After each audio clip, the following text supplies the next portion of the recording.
Capital হিলে national Muslim advocacy day.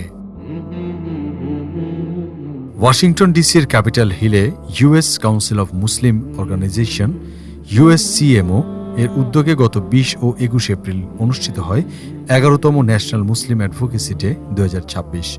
2 দিনব্যাপী এ কর্মসূচিতে যুক্তরাষ্ট্রের বিভিন্ন অঙ্গরাজ্য থেকে আগত 1032 জন ডেলিগেট অংশ নেন। এতে মুসলিম উম্মাহ অফ নর্থ আমেরিকা মুনার বিভিন্ন পর্যায়ের নেতৃবৃন্দ সহ 79 জন প্রতিনিধি অংশগ্রহণ করেন। কর্মসূচির অংশ হিসেবে ডেলিগেটরা সিনেট ও হাউস অব রিপ্রেজেন্টেটিভসের সদস্যদের সঙ্গে সরাসরি বৈঠক করেন।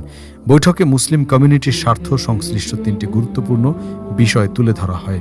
এর মধ্যে ছিল শরিয়া সম্পর্কিত ভুল ধারণা দূরীকরণ এবং এ বিষয়ে সম্ভাব্য নিষেধাজ্ঞামূলক বিলের বিরোধিতা, মত প্রকাশের স্বাধীনতা নিশ্চিত করা এবং সমাপ্তিহীন যুদ্ধ বন্ধ করে করদাতাদের অর্থের সঠিক ব্যবহার নিশ্চিত করা।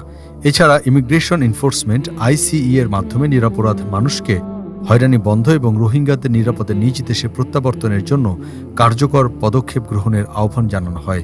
উল্লেখ্য, মুসলিম কমিউনিটির অধিকার রক্ষা ও নীতি নির্ধারণী পর্যায়ে তাদের অংশগ্রহণ জোরদার করতে প্রতি বছর এ কর্মসূচির আয়োজন করা হয়।